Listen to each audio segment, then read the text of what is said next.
Okay, hello everyone. So today me and my friend will be presentations about translations in humor audiovisual text, and we are from translation B class. And before we start, we will introduce ourselves. So my name is Eunicke Charmeinita with student number 089. My name is Mutiara Hatia with the student number 086. Translation in humor audio-visual text is adapting jokes or funny content from one language to another in media like films, TV shows, or games. This process is complex because humor often depends on the mix of words, visuals, and sounds. Translator must consider cultural differences, visual elements, timing, and how the humor is delivered, especially when using methods like dubbing or subtitling.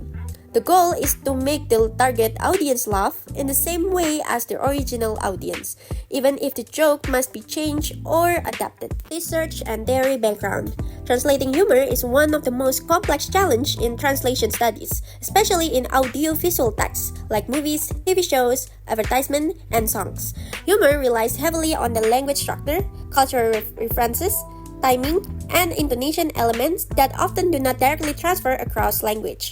This is particularly evident when translating between English and Indonesian, where linguistic forms and cultural references differ significantly. Dynamic Equivalence by Eugene Nida on 1964 focuses on conveying the meaning and effect of the source message, not just the words. The translation should produce the same response in the target audience as it would in the original. Application to humor encourages translator to modify or rewrite jokes to create similar louder in the target language. Literal translations are avoided if they confuse or kill the joke. For example, English, you are a pain in the neck. In Indonesian, we don't say that. We say, kamu bikin pusing, not sakit leher. Like in English, you are a pain in the neck, which sounds odd. Okay, so next is dynamic equivalence from Eugene Nida, 1964. So Eugene Nida introduced a shift from focusing on word-for-word translation or formal equivalence to the meaning and effect of the message on the target audience. And the translation should produce the same response or effect in the target audience as in the original audience.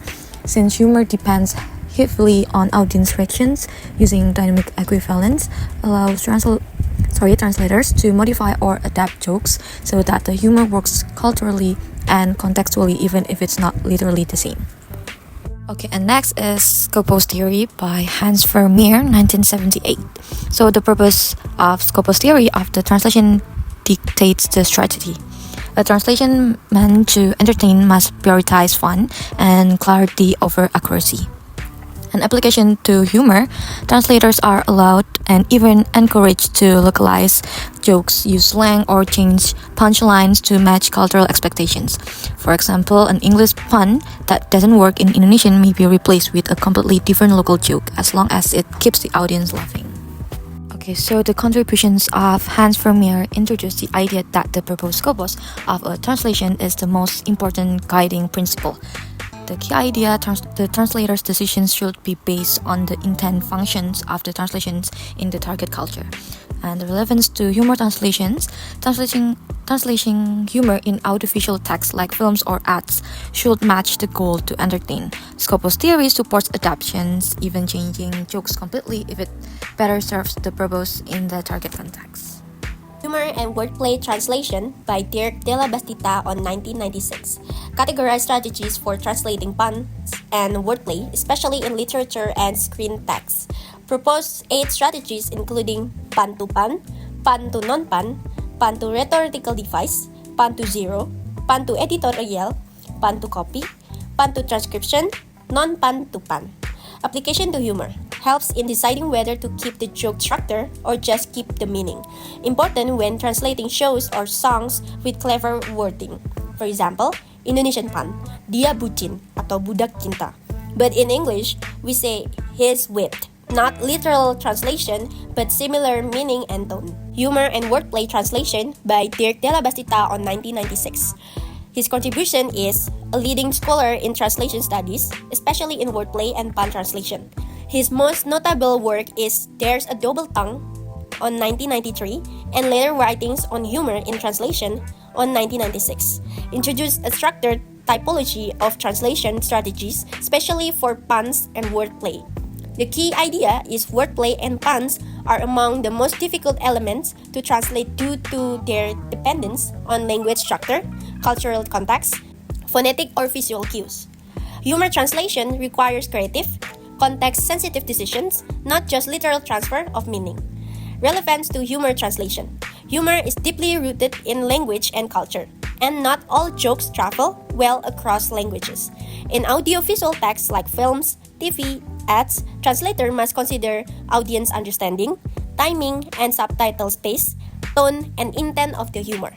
Della Bastita's strategies help translator decide how to handle humor, whether by keeping, adapting, replacing, or omitting. Okay, now is application to media with examples. First is literature using adaptation technique. In Indonesian source, dia kayak kerupuk, keras di luar, lembek di dalam.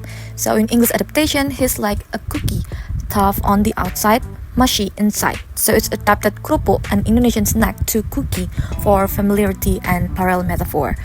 And the second is dia cowok idaman. Kalau idamannya low budget. In English adaptations, he's very girl's dream, if she's dreaming on a budget. So it's replaced with parallel humor and rhyme. And the third is kenapa ayam nyebrang jalan? Karena disuruh emak. In English adaptations, why did the chicken cross the road? Because mom told it to. So it's add a cultural layer or mother's authority while preserving the chicken joke format. Okay, next is in film subtitles using cultural substitution technique. So the first one is muka lo kayak warteg kehabisan sayur. In English, you look like a dinner out of food. So warteg is replaced with dinner for cultural accessibility. And the second is dia standby terus kayak Hansip.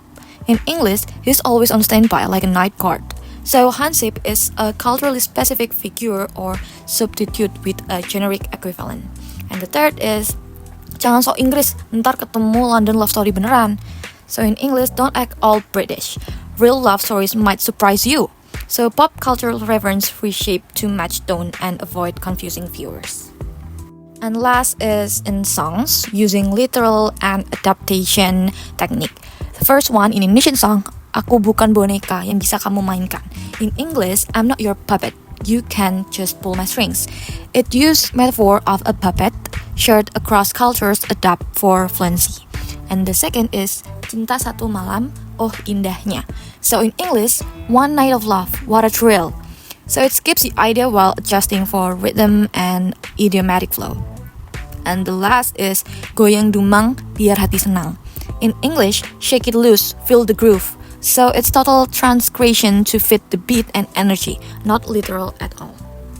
Advertisements, explicitation plus cultural substitution. Number 1. Indonesian ad.